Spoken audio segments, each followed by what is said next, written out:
Fala galera, sejam bem-vindos ao canal Shogun Anime e review do capítulo 1166 de One Piece. E cara, que capítulo insano! Nós finalmente vimos o desfecho trágico do incidente de God Valley com a morte de David Shebeck de uma forma que ninguém esperava para o Bucha de God Valley. Mas esse capítulo também está carregado de emoção com o Shebeck no último instante pedindo para o Roger e o Garp reagirem e saírem da ilha a salvo. O Oda está também canonizando mais uma cena do filme Red, com o bebê Shanks sendo encontrado dentro do baú. E o mais insano de tudo, vimos como o Harold se tornou um escravo voluntário para proteger Elbaf e outros detalhes que facilmente passaram batido. Então, eu vou trazer todos eles e também outras teorias insanas sobre esse capítulo agora. Então, antes de mais nada, deixe o seu like e o seu hype para poder me ajudar. E preciso que vocês deixem nos comentários qual foi o momento que mais impactou vocês. Foi a morte do Shebeck pelas mãos daquele bucha? Foi ver o Harold se sacrificando? Deixa aqui embaixo nos comentários. Então separa o seu café, ou o seu suco, ou o seu latão e assista o vídeo até o final. E caso goste do conteúdo, aí sim eu peço a sua inscrição. E agora, bora para o review. O capítulo começa de uma forma pesada, pelo menos para mim, depois de ter me apegado a essa lenda carismática que foi desenvolvida em poucos capítulos. O editor diz que as consequências da batalha. O capítulo começa com uma chuva intensa em God Valley e vemos as três lendas caídas no chão, sob uma intensa chuva. Roxy Shebeck, Roger e Garp, e os três estão completamente exaustos após a batalha insana que nós vimos no capítulo anterior. Então temos algo de partir o coração, galera. Shebeck, com uma voz fraca, mas aliviada, diz: a maldição foi quebrada. Aguentem firme e saiam dessa ilha. E isso mostra que o Shebeck conseguiu se livrar do controle do Dome Reverse após receber aqueles golpes devastadores de Roger e do Garp.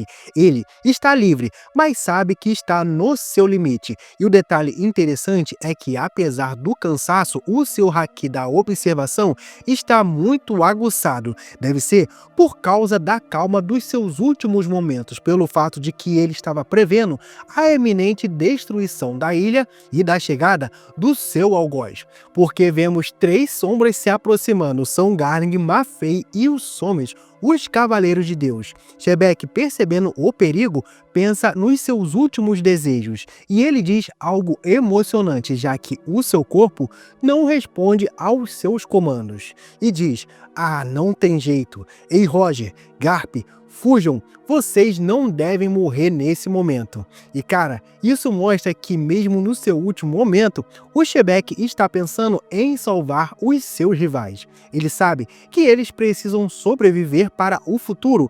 Então o Garning levanta a espada para dar o golpe final no Shebeck, que sussurra as suas últimas palavras: obrigado por me tirarem da minha loucura. A tela escureceu com o som de uma lâmina perfurando a carne. É o fim da lenda David Shebeck, mas algo me deixou um pouco perturbado, sabendo que os D morrem com um sorriso no rosto, como vimos na execução do Roger, na morte do Ace e na quase execução do Luffy e outros personagens que não têm o D declarado em seu nome, como o Oden e o Vegapunk, e terminaram com um sorriso no rosto. E o motivo disso ter acontecido é que eu acho que eles têm a sua plena convicção e sabia que morreriam, mas viveram até o último momento de suas vidas, acreditando no seu sonho e na maneira de viver. E morreram com um sorriso no rosto, sabendo que passaram a semente da sua vontade para a geração futura. O que deixa mais nebuloso e triste a morte de David Shebeck, aonde teve o seu trono interrompido, já que enfrentou precocemente o soberano do abismo e morreria com o faro de ter matado a mulher que ele ama e o fruto do seu amor com ela, o pequeno Tite. Então, o Oda não ter mostrado o Shebeck sorrindo em seu último instante mostra o seu respeito à mágoa do personagem. E o Garning matando o Shebeck confirma ele sendo o herói de God Valley, mesmo que seja pegando o cara totalmente exausto e com 1% de HP. Pelo fato de que nos últimos capítulos, se nós voltarmos no 1096, ele começou a caçar porrada nos nativos com menos 10.000 pontos por ter matado o rei de God Valley antes de começar o torneio. Mas alguns quadros à frente nós vimos que ele já tinha tomado a liderança. Sabemos que no torneio apenas os membros da família Dave e o Kuma valiam a pontuação de 10.000 pontos. O Kuma, a Ares e o Tite saíram vivos desse caos. Então podemos deduzir que pelo menos 3 lebres super raras o Garling conseguiu finalizar, sendo o campeão de God Valley para os habitantes da Terra Sagrada, porque para os habitantes do Mar Azul ele é só apenas mais um random. Mas voltando ao capítulo, nós vemos que o Roger e o Garp foram salvos no último instante pelo Gaban e pelo Rayleigh. Isso explica como eles sobreviveram, e eu acredito que não foi um simples resgate, já que eles estavam relativamente perto do Shebek. Então, provavelmente tivemos um combate fora da tela, e nos capítulos passados, o Somers foi solado pelo Rayleigh, e nós sabemos que em Elbaf ele ficou espantado com a chegada do Scooper Gaban, já que ele chegou fatiando ele. Então provavelmente tivemos uma batalha fora da tela que justifica o medo do Somers ao ver o Gaban em Elbaf nos dias atuais, é porque o Rayleigh e o Gaban deram uma coça nos 3 Cavaleiros de Deus no passado para poder resgatar o Roger e o Garp. Mas nos braços do Gaban está o Garp, que pergunta, mas e o Rox? E o Gaban responde, está preocupado com o inimigo? E o Garp diz, você também são meus inimigos. E o Roger, também ofegante, pergunta o que aconteceu com o Rox. E detalhe interessante é que aí o respeito ao seu capitão, o Rayleigh com toda tristeza responde, ele foi morto. E isso confirma que o Shebek realmente morreu ali, executado pelos Cavaleiros de Deus. Enquanto isso acontece ao fundo, a ilha de God Valley começa a afundar. Vozes desesperadas gritam por todos os lados. Vemos vozes do comunicador da Marinha dizendo, depressa, a ilha está desmoronando. Não deixem os piratas escaparem. O navio do Roger começou a se mover, então atirem nele. É o caos total no meio dessa fuga, galera. A ilha está literalmente afundando e todos estão tentando escapar desesperadamente. Não deixaria nenhuma marca nas páginas da história. A ilha em ruínas foi engolida pelas ondas e consumida pela névoa, como cortina se fechando sobre um grande palco. E essa era a essência do incidente de God Valley.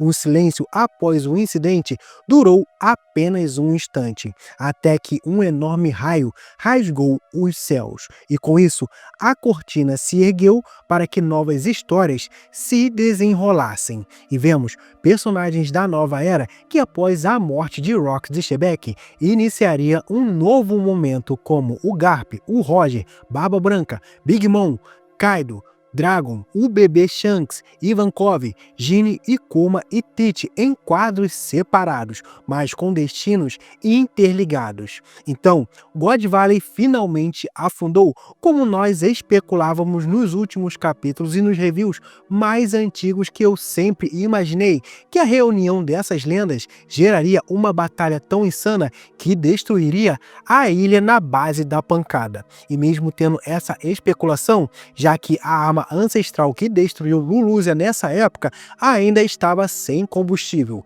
Isso aumenta ainda mais a escala de poder dentro da obra. Por mais que Lulusia seja um reino algo bem maior do que uma ilha, ter o poder de sumir com uma ilha na base da pancada sendo a consequência da batalha entre essas 3 lendas é algo insano e que coloca a batalha de Musama e Joy Boy no século perdido em algo ainda imaginável, que a escala de poder ainda possa aumentar no dia da grande guerra final. E agora vem uma das cenas mais icônicas do capítulo. No Oro Jackson, a fuga foi bem sucedida e alguém diz, ainda não. Outro tripulante responde, ainda não. Não abra nenhum baú até o Capitão Roger acordar. Então, uma porta se abre e Roger está entrando. E tem um detalhe interessante, é que nós vemos que a Gloriosa ficou no navio.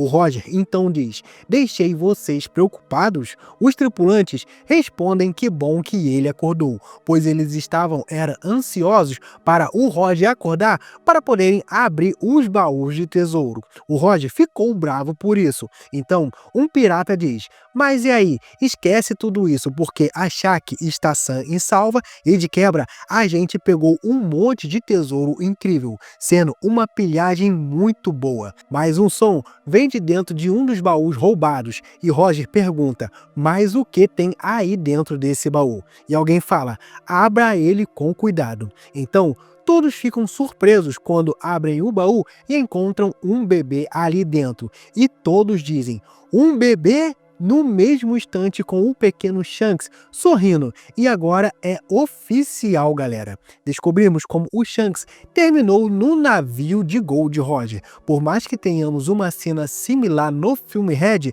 a coisa muda de patamar quando ela está no mangá.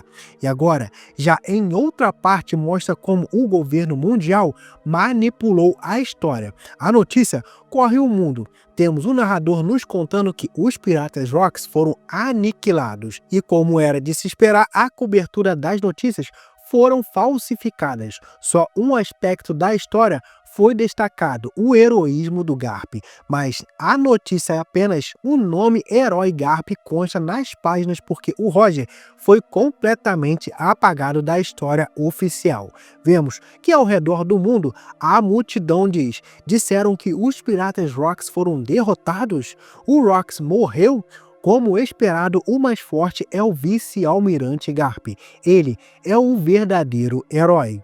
E vamos para o quartel-general da Marinha. Vemos o Garp, que está furioso, rasgando as folhas do jornal. E o Garp grita: que droga de artigo é esse? Tragam aquele sujeito. O Mordans, traga ele aqui agora. O Sengoku tenta acalmar ele e diz: esquece isso, Garp. É óbvio que o governo que mandou escrever isso com o dinheiro. O governo e a Marinha são organizações gigantescas. E se você contar o exército dos países membros afiliados, estamos falando de dezenas de soldados espalhados pelo mundo afora. Então, se a alta cúpula algum dia me parecer insana, eu simplesmente vou fingir que não vi. Então, o Garp e o Sengoku começam a brigar fisicamente em uma cena muito parecida com o Zoro e o Sanji brigando. E o Garp diz: é exatamente esse o seu problema, seu maldito Sengoku, e seu idiota por promoções. E o Sengoku responde: cala a boca, o que você pode mudar? Apenas uivando aí debaixo do penhasco. E o Garp ameaça: se você corromper, eu mesmo irei te matar, Sengoku. Então, o Sengoku, sorrindo levemente, diz algo profundo: viu só, isso é um alívio, não é? Eu tenho um melhor amigo assim. Você não planeja sair da marinha nem nada, não é, Garp? E o Garp responde com uma fala que define o personagem: seu idiota, eu tenho um monte de coisa que preciso proteger aqui embaixo desse penhasco. E quando o Sengoku estava contando sobre o incidente de God Valley pela primeira vez, ele realmente estava falando a verdade. Não a que nós sabemos, mas sim a qual foi replicada através do jornal.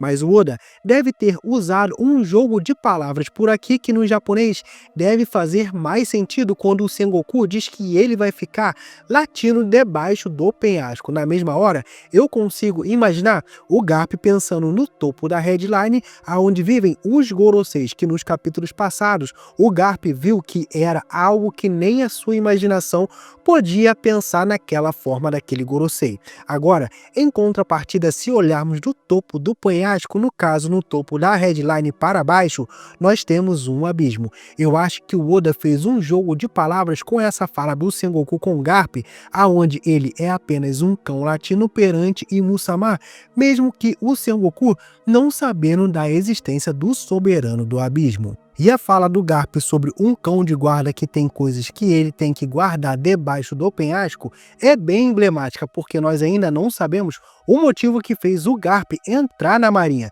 Se foi por causa da dor de ter perdido alguém como a Nami por causa de piratas, ou se foi alguém da marinha no passado que inspirou ele. Mas a sua convicção é algo inegável, e o Sengoku usar a palavra cão não foi à toa, pelo fato de que tem um cachorro em sua proa. E qual é o simbolismo do cachorro? Todas as qualidades do Garp, como lealdade, fidelidade, proteção e guarda, amor incondicional e alegria. Então esse jogo de palavras nas entrelinhas revelam bem a personalidade do Garp. Através desse ponto de inflexão, ele e o Sengoku criaram a Sword para mudar a marinha de dentro para fora. E a cena muda para Elbaf no Novo Mundo. Lá no submundo nós vemos que o príncipe Loki está chorando alto enquanto se lembra das palavras do Shebeck no passado, enquanto dá várias pancadas no chão, deixando as feras do submundo com medo dele. No flashback, o Shebeck diz: "Você veio de novo? Não vou deixar você subir no meu navio." Quantas vezes eu tenho que dizer isso, seu tampinha? Você acha que eu vou aceitar uma criança no meu bando? E complementa dizendo que o cara que ele quer, no caso o Rei Harold, não dá a mínima para ele, já o seu filho não desgruda dele. Então, vemos o Loki dizendo o que ele pensa: "Eu acho que você é o Nika." E o Shebeck responde: "Nika?" E o Loki continua: "Sim, o guerreiro da libertação. Enquanto ri, ele vai destruir o mundo." Shebeck sorrindo diz: "Destruir o mundo? Eu vou me tornar rei do mundo. Mas se Nika tem o poder desses, então ele deve ser o Harold."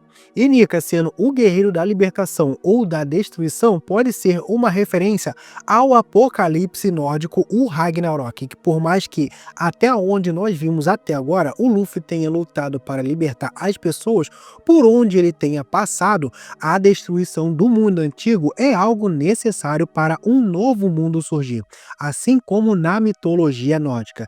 Então, a destruição desse mundo, que com as revelações atuais aonde o Shebeck descreveu Imu como o próprio mundo, é uma clara referência aonde o Luffy, com a Akuma no Mi do Deus do Sol Nika, terá que derrotar Imu-sama para um novo Gênesis, tendo um novo renascimento do mundo. Mas então o Shebeck explica algo crucial dizendo: "Escute bem, Loki, dizem que em algum lugar terríveis destruidores chamados Galeila estão adormecidos, e quem é capaz de movê-los é o seu incrível pai."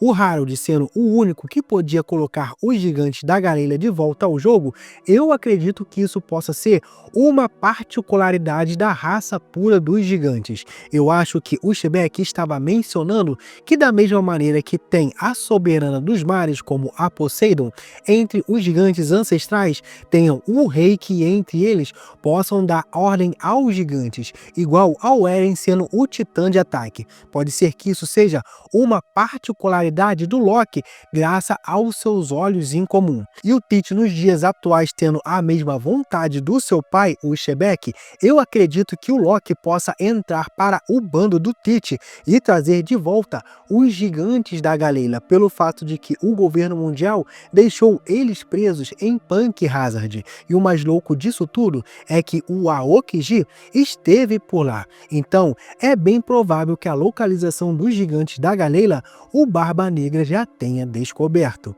Então o Shebeck sorri para o Loki e diz: "Garoto, se eu e o Harold nos unirmos, quem poderia nos parar?" O Loki, empolgado, pergunta: "Uau, que incrível! Por que meu pai não se une logo ao Rox?" E Shebeck responde: "Isso é por causa do amor." E complementa: "Mas eu voltarei mesmo que seja 100 ou 200 vezes para poder encontrar esse cara." E de volta ao flashback, dentro do flashback, o Loki segura o jornal informando a morte do Shebeck e chora sem parar.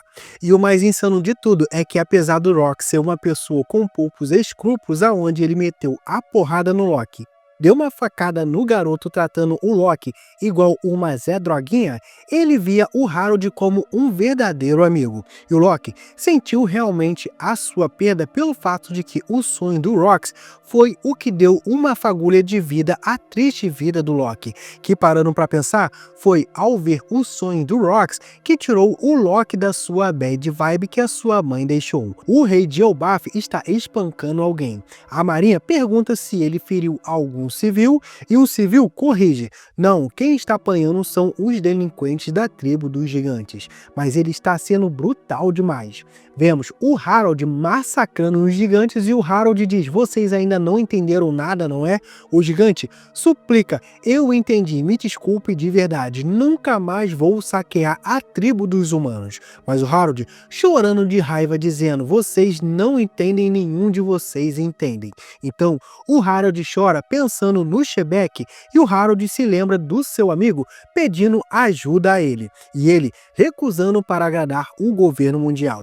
Então ele está descontando toda a sua raiva no gigante, pegando ele para Cristo para poder descontar toda a sua raiva. E o Harold, gritando em prantos, diz algo de cortar o coração, porque para fazer Elbaf um reino afiliado ao governo mundial, para não decepcionar o governo, ele não estendeu a sua mão para o seu amigo. Então, eu abandonei o meu melhor amigo que implorava por ajuda. Eu o deixei para morrer. Não tem mais volta. Eu não perdoarei mais nenhum gigante que faça o mal. As pessoas não entendem o que está acontecendo e o narrador diz que o rei dos gigantes perdeu. É algo bem complicado a posição do rei pelo fato de que as decisões dele era pautada em torno do que ele julgava ser melhor para o seu povo. Por mais que o Xebec não tenha passado toda a informação para ele sobre Imu-sama, eu não gosto da posição dele em querer se aliar com o governo mundial, sabendo que existem pessoas igual aos dragões celestiais.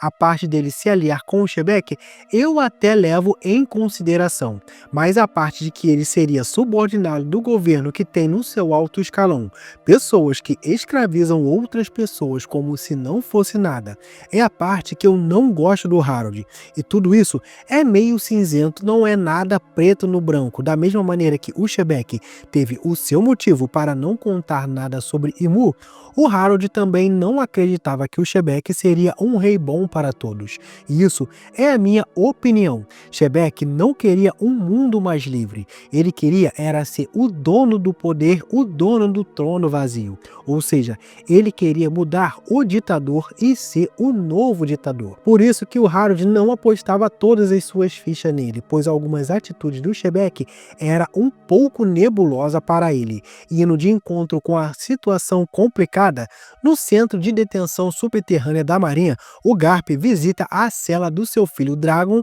e o Dragon já diz de cara: pai, eu vou sair da Marinha. E o Garp apenas responde: tá.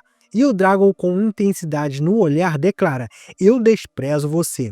E o Garp fecha os olhos e, sem dizer mais nada, joga a chave da cela para o seu filho, pois ele está libertando o Dragon. E eu sei que nesse momento é algo que alguma parte da fandom estava esperando para ter um diálogo a mais. Só que com poucas atitudes, podemos tirar muito proveito dessa interação que eu garanto que vai fazer mais sentido lá na frente para o Dragon, quando ele ficar mais velho, no caso, quando ele for o pai do Luffy. Porque eu achei muito foda toda essa construção do passado do Dragon, aonde ele nem precisou ter vários anos de marinha para enxergar que lá não havia justiça, como ele mesmo disse, que Godvari foi um ponto de convergência que firmou muito das suas convicções, aonde ele sentia repugnância por estar nesse mesmo lugar sem ter nem ao menos feito mal a alguém.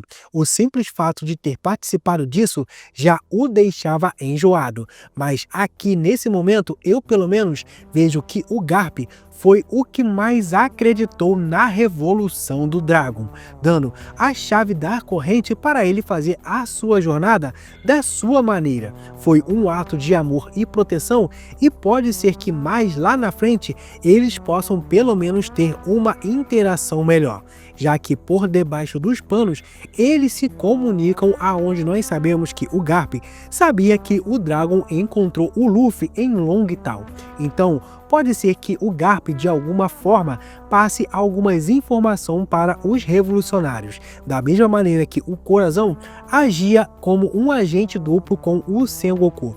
Agora, de volta ao capítulo, nós vemos o Harold e o Jaru e a Ida, e o Harold está em um navio pronto para poder partir rumo a Marineford. O Harold se despede dizendo a Ida e o Jaru: eu não me importo mais com as aparências. Já com o Rajeludin e o Loki, ele fala: vocês dois são meus filhos queridos. Depois que eu partir, eu quero que vocês dois assumam o meu legado junto em harmonia. Façam o que puderem para ajudar Elbaf. E chegando em Marineford, os marinheiros tentam impedir o Harold. Um diz: sinto muito, Harold, mas fomos ordenados a não permitir o seu desembarque aqui. E então o Harold faz algo impensável. Ele diz: auto-oficiais da Marinha e signatários do governo mundial, por favor, ouçam o que eu tenho a vos dizer. Ouve-se então um som terrível de algo sendo arrancado. O Harold, com as próprias mãos, arranca os seus chifres. Ele fica completamente coberto de sangue. E ele exclama algo de partir o coração: deixe-me pagar por 1000 anos de expiação. Eu quero pedir perdão pelos erros que a tribo dos gigantes cometeram até hoje, para que daqui em diante as crianças de Elbaf possam viver sem machucar ninguém, para que possam viver de mãos dadas com a tribo dos humanos. E o Harold continua: eu quero provar o meu juramento de paz. Eu quero uma chance de expiar os pecados. Se for por esse motivo, eu me tornarei até mesmo um escravo de todos vocês. E terminamos o capítulo com a cena final, mostrando apenas os olhos misteriosos de Musamá. E fim do capítulo. E o melhor de tudo, sem pausa na próxima semana. E galera, que capítulo devastador e carregado de emoção.